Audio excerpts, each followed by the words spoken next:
Dejamos de hablar de salud, ¿eh? Eso sí, vamos a hablar ahora del hígado graso no alcohólico. Es una condición que afecta a muchas personas y es importante conocerla para cuidar nuestra salud. Se trata de la acumulación de grasa en el hígado en personas que no consumen alcohol de manera significativa. Aunque a menudo no presenta síntomas evidentes, puede tener consecuencias serias si no se trata a tiempo. Vita Ventura, buenas tardes. Buenas tardes, Vanessa. Hemos oído hablar, yo creo que cada vez es más frecuente oír eso de el hígado graso, pero lo cierto es que ha cambiado y hay que hacer matizaciones y sí que el número de pacientes que sufren este tipo de patologías ha aumentado, pero nos va a explicar mucho mejor Javier Fuentes. Buenas tardes. Buenas tardes, Vita. Médico digestivo experto en patología. El hígado graso es esa acumulación de grasa en el hígado, pero estamos hablando del aumento de casos en los que la ingesta de alcohol en exceso no es la causa, ¿no? Efectivamente. A ver, actualmente se llama enfermedad esteatóxica hepática. Es el acúmulo de grasa en el hígado, porcentaje determinado de grasa en el hígado. Y tendríamos como tres grupos de pacientes, ¿no? Aquellos que consumen mucho alcohol, podemos hablar de lo que es mucho, es difícil de determinar. Aquellos que consumen poco alcohol, lo que las guías clínicas, las recomendaciones de expertos consideran es menos de 20 gramos al día en mujeres, menos de 30 en varón. Eso es lo que dicen las guías clínicas, y esos serían los que entrarían dentro del concepto de hígado graso no alcohólico. Lo demás es una zona gris en la que puede predominar el alcohol o puede predominar trastornos metabólicos, que son los que influyen en el hígado graso de las personas que no consumen alcohol. Claro, hay una pregunta. Si nosotros estamos, por ejemplo, en el grupo de no consumir excesivamente alcohol, ¿hay algún síntoma que nos pueda llegar a alertar o es silencioso el hígado graso? Es bastante silencioso. Es verdad que hay una serie de personas que de algún modo pueden suponer o presuponer que pueden tener un hígado graso y son los que llamamos que están dentro de los factores de riesgo. Por ejemplo, personas que tienen diabetes del adulto, la diabetes tipo 2, esta que inicialmente no depende de insulina.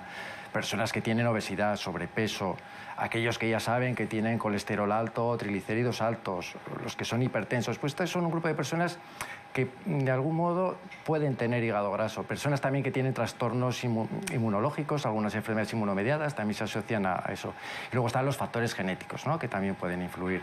Es decir, que podemos sospecharlo si estamos en ese grupo, pero si no estamos, también lo podríamos tener. Eso es más difícil de saber. Para que nos hagamos una idea de cómo de importante es este tipo de patologías, importante me refiero al número de casos, que no es algo aislado, que no es, digamos, anecdótico.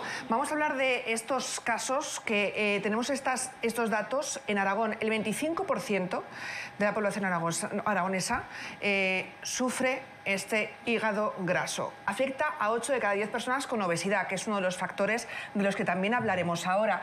Pero, por ejemplo, doctor Fuentes, en Europa ese tanto por ciento es incluso mayor, se estima que sea mayor. Se estima que aproximadamente está en torno al 30%, según los últimos datos de los que disponemos, y algunos grupos, como habéis dicho, la obesidad y los diabéticos, en los diabéticos serían 7 de cada 10, podrían tener un hígado graso. Por lo tanto, tenemos que buscarlo en ese grupo de pacientes, ¿no? Es importante buscarlo ahí.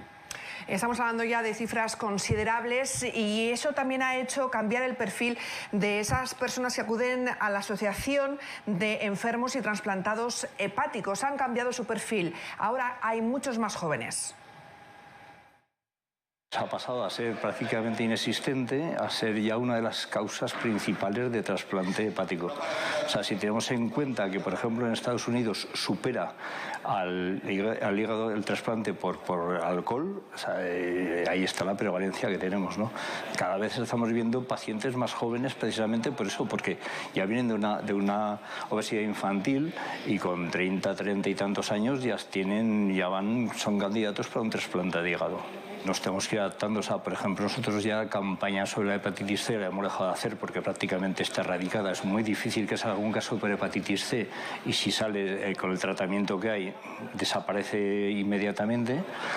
Y el tema es eso, que te empieza a llegar ya gente con el hígado graso y que vienen a pedir información porque lo que no se imaginaban es que les iba a afectar de esa manera, ¿no? Cuando le dicen a una persona con una obesidad ya un poco importante que le tienen que trasplantar por el hígado graso, no saben por dónde les ha venido el aire tan siquiera.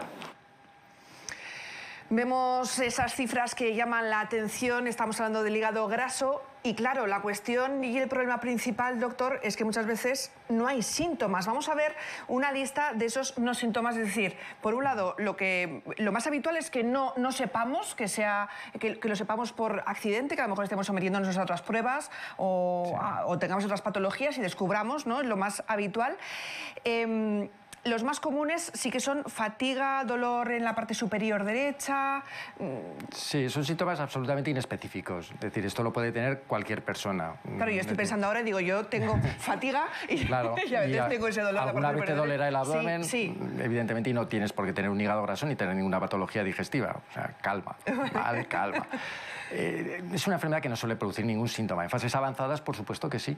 Cuando hablamos del hígado graso, el hígado graso es un espectro de daño hepático, ¿no? Es decir, tenemos un hígado sano, un hígado con grasa, más o menos cantidad, y luego el problema viene cuando aparece la inflamación. Esa grasa que está metida dentro de las células hepáticas acaba produciendo daño en la célula hepática y reacción inflamatoria. La reacción inflamatoria de nuestro organismo destruye el hígado y el hígado se repara mal, hace cicatrices, fibrosis. Y ahí es cuando surge el problema. Entonces, lo que tenemos que detectar es la fibrosis. Cuando hay fibrosis es cuando debemos preocuparnos. Y cuando hay inflamación. Detectar la fibrosis es fácil, detectar la inflamación es muy difícil. Ahí es donde tenemos el problema. Y ahí vemos los otros síntomas, en ese caso, Vita, ya con cirrosis. Claro, Esto sería cirrosis. Ya estamos hablando de una etapa porque, como decía el doctor, esto no es tengo hígado graso y a continuación voy a tener que sufrir un trasplante, no, sino que hay varias etapas de la enfermedad, desde unas más iniciales que van cambiando, pueden hacerse más graves si no hacemos un diagnóstico, digamos, correcto y pronto de él, y ya con cirrosis sí que estamos hablando de unos síntomas mucho más graves y ya muy determinados. Claro, a esto podemos llegar a partir de cualquier enfermedad hepática. Esto es común a cualquier enfermedad hepática. En el hígado graso, lo bueno, la ventaja que tenemos es que podemos detectarlo precozmente y hay medidas para evitar la progresión. Bueno, pues hasta aquí hemos visto los síntomas. En tan solo unos instantes vamos a ver también las causas, que nos las va a explicar el doctor y también Vita, pero será nada, en unos minutos, porque ahora mismo nos vamos a publicidad. No se vayan. 7 y 15 minutos de la tarde, estábamos hablando en Conexión Aragón de Salud, concretamente del hígado graso. Hemos visto cuáles son esos síntomas y nos habíamos quedado muy pendientes de conocer las causas, Vita. Claro, porque hay que tener en cuenta que hay diversas causas que pueden originar este hígado graso, que sobre todo tenemos que decir a todo el mundo que no se piensen, ya lo hemos dicho antes, que si tenemos hígado graso ya inmediatamente tenemos que pasar al último nivel, que es ese trasplante, sino que hay muchas etapas, muchos niveles, formas de tratar, y estas son las causas, podríamos decir, principales. Sí. La diabetes tipo 2 está muy relacionada, esa prediabetes, el sobrepeso u obesidad. Estábamos diciendo que 8 de cada 10 personas con sobrepeso tienen ese hígado graso. Sí, así es. A ver, el sobrepeso u obesidad había como dos grupos de personas, ¿no? Aquellos que son los grandes comedores y luego están estos que siempre te dicen, no, doctor, yo no como tanto para estar así. Y realmente tienen algo de razón, porque es verdad que metabólicamente hay personas que tienden a ser obesos sin tener que ingerir tanta caloría, ¿no? Pero estos son los menos. Esa sería una causa muy importante. Prediabetes y diabetes lo podemos incluir en el mismo grupo. Por supuesto, colesterol alto, triglicéridos. Esto va muy relacionado con la resistencia a la insulina y con el mecanismo que ha servido de base para el desarrollo de los fármacos para el tratamiento de estas patologías, incluido también el hígado graso. La tensión arterial sería parte de estos riesgos cardiometabólicos, no es causa de hígado graso, sino que es un factor de riesgo, quiere decir, quien tiene la tensión alta suele tener diabetes o puede tener sobrepeso y puede tener estos factores que predisponen al hígado graso.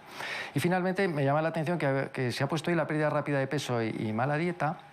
La pérdida rápida de peso, algunos pacientes hemos tenido que se han sometido a cirugías bariátricas de la obesidad, que pierden mucho peso de golpe, y yo les explico, porque ellos es difícil de entender que la grasa no se evapora, a algún sitio va, ¿no? Entonces el hígado recibe una sobrecarga de triglicéridos, de grasa, que no puede metabolizar y que daña el hígado, y se produce una inflamación muy intensa con una reparación mal llevada que hace fibrosis, cicatrices, cirrosis.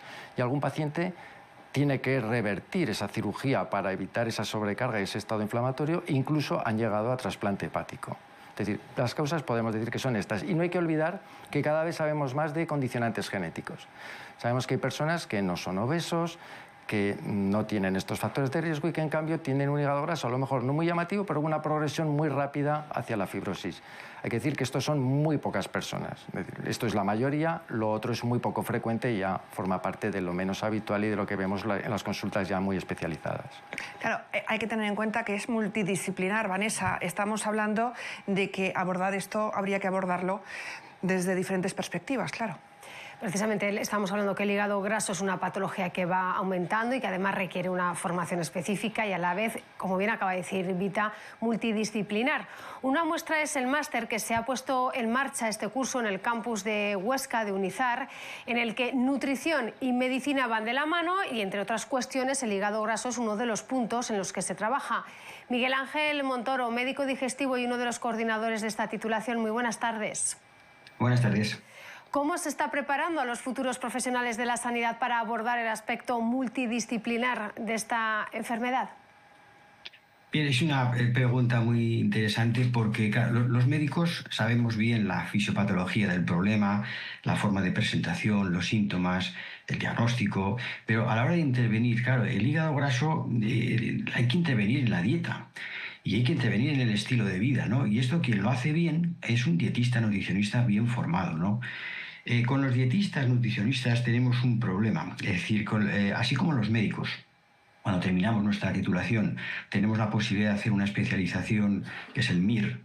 El DIR no existe, es decir, debería de existir, pero no existe. El dietista interno residente, que es una figura que sería extraordinariamente productiva en los hospitales, ¿no? Esta figura no existe. Entonces, claro, nosotros, Universidad de Zaragoza, hemos intentado generar un título de posgrado que permita adquirir una especialización de tal forma que el dietista nutricionista esté muy bien preparado para abordar los problemas digestivos, que son de mucha índole. Tenemos 60 lecciones. Una de ellas es el hígado graso. Pero es evidente que necesitamos dietistas nutricionistas incorporarlos al sistema público de salud. Esto así es en Europa, así es en Norteamérica y en España pues todavía nos queda dar este paso, ¿no? Es fundamental incorporar dietistas nutricionistas al servicio público de salud porque son ellos los que saben muy bien cómo hay que dirigir y controlar la dieta de estos pacientes para que consigan perder peso de una forma razonable, no acelerada, como bien ha dicho el doctor Fuentes, porque eso puede traer consecuencias nocivas. Y ellos son los que saben hacer esto con profesionalidad, ¿no? El hecho de que se haya puesto en marcha este máster en el campus de Huesca también demuestra abordar la enfermedad de una manera diferente, de una manera multidisciplinar, ¿no? Me imagino que en este caso hay que trabajar en una enfermedad como el hígado graso con diferentes profesionales, porque es sistémico, es una enfermedad sistémica y eso también se nota en la formación, ¿no?, de los especialistas que después van a pasar a esta sanidad y que van a tener que abordar, por ejemplo, esta patología. Efectivamente, efectivamente. Si nosotros podemos dar consejos generales que realmente son muy sencillos, ¿no? Una persona que tiene un hígado graso necesita hacer ejercicio. Es decir, está estipulado, las sociedades científicas lo han dicho muy claro, 150 minutos semanales supone 20 minutos al día de un ejercicio aeróbico, que puede ser andar, correr, nadar, ir en bicicleta. 20 minutos diarios sería suficiente, o bien 75 minutos de hacer un ejercicio más intenso, ¿no?, semanales. Esto sería enormemente beneficioso, no solamente para la salud hepática, sino también para la salud cardiovascular, mental, para la microbiota, para el estado inmunitario, para el estado de ánimo, para todo. El ejercicio es fundamental. Y luego hay que intervenir en la dieta. Nosotros podemos decir, mire usted, es que es muy sencillo, carnes rojas, bien, no más de una vez a la semana. Frutas o verduras, 5 raciones diarias, o de una cosa o de la otra. Luego tenemos que consumir alimentos ricos en omega 3. ¿Dónde están? El aceite de oliva extra virgen, las nueces, los aguacates, los pescados de agua fría, el salmón, el atún, las sardinas en aceite de oliva, las semillas de lino, ¿no?, todo esto. Y luego hay que evitar los procesados y ultraprocesados. ¿Qué son los alimentos procesados? Son aquellos que han sido tratados industrialmente para sufrir algún tipo de transformación pues que permita mejorar su apariencia, su sabor, su durabilidad, ¿no?, su textura. Pero claro, esto tiene también sus consecuencias. A nosotros no nos gusta porque esto altera muchas veces nuestra microbiota intestinal, que juega un papel fundamental, ¿no? O sea que hay que evitar ese tipo de comidas. Si nosotros a esta dieta que hemos dado en llamar mediterránea, ¿no?, a base de cereales de grano entero, Estas cositas que son tan sencillas, que es como se comía antes, como comían nuestros abuelos, como comíamos en nuestras casas. No teníamos este problema entonces, ¿no? Pero claro, a medida que nos hemos ido pareciendo más a los patrones de vida occidental, vida sedentaria, comemos mucha comida rápida, muchos refrescos, patatas fritas, snacks, productos azucarados, pues esto es lo que nos ha matado. Es decir, tenemos una altísima incidencia de hígado graso, una altísima incidencia de cáncer de colon, más de 40.000 diagnósticos, ¿no? Y ese es el problema que tenemos. Entonces, claro, nosotros podemos dar recomendaciones generales, pero luego hace falta la intervención de un profesional que le dedique 30 o 40 minutos a este paciente para ver cuál es su estilo de vida y en qué medida lo puede modificar. Y de ahí sería ese primer paso para poder alcanzar en parte pues esa mejoría. Miguel Ángel Montoro, muchísimas gracias por hacernos un hueco esta tarde y atendernos. Muy bien. Muchas gracias a ustedes. Vanessa, sí. con todo esto nos ha adelantado algún punto Miguel Ángel Montoro, pero Javier Fuentes, ¿qué podemos hacer antes de llegar al último extremo? Hay muchos niveles: ejercicio, dieta y diagnóstico. ¿Cómo hacemos el diagnóstico? Lo primero es sospecharlo, eso forma parte de los médicos. Los pacientes, las personas ya saben cuáles son los factores de riesgo y que podrían estar ahí y deberían mirarse. Básicamente con hacer una analítica sanguínea. Hoy día las guías nos recomiendan unos algoritmos, unos esquemas de diagnóstico, y podemos basarlo con un simple análisis normal en el que miramos las transaminasas, las plaquetas, sabemos la edad. Podemos hacer una estimación de si hay fibrosis o no. Con eso no sabemos si hay grasa. Sabemos solo si hay fibrosis, si hay daño. Si hay fibrosis hay que mirarse, está claro. Si no lo hay, podemos no mirarnos o podemos hacernos alguna prueba. Pruebas que no siempre están accesibles. Una ecografía es poco sensible de cara a determinar si hay grasa o no. Podemos sospecharlo, pero no sirve para descartar otras patologías hepáticas. Y luego podemos hacer una prueba que se llama elastografía, o el nombre comercial que es FibroScan, que es una ecografía especial, muy sencillita, que se hace de forma ambulatoria en unos minutos y que nos da dos medidas muy importantes. Por un lado, un valor que nos dice si hay fibrosis importante o no, discrimina muy bien, y por otro nos dice si hay grasa o no, no nos dice cuánta. Con eso ya tendríamos hecho el diagnóstico, es decir, sabríamos si tenemos enfermedad más avanzada o no, que es la que preocupa, y si tendríamos que controlarlos o no la tenemos. Si no la tenemos, no debemos bajar la guardia. Debemos aplicar lo que ha dicho el doctor Montoro, la dieta, el ejercicio, no alcohol, y con eso puede revertir todo. Porque se ha visto que cuando se pierde un porcentaje de peso no muy alto, hablamos de un 7 y un 10%, todo mejora. Mejora la inflamación, puede mejorar la fibrosis, la cirrosis no. La cirrosis va a estar ahí, pero no se va a estropear más el hígado. El problema es que muy pocas personas alcanzan eso. Pero Javier, ya lo decía también el doctor, ¿no? Es esa dieta que ya comían nuestros antepasados, que ya comían nuestros abuelos, que es fácil y accesible. Muchísimas gracias por venir hasta aquí, esta Conexión Aragón. Gracias también a ti, Vita, por todos los datos. Te veo en tan solo unos minutos. Gracias. Gracias a vosotros.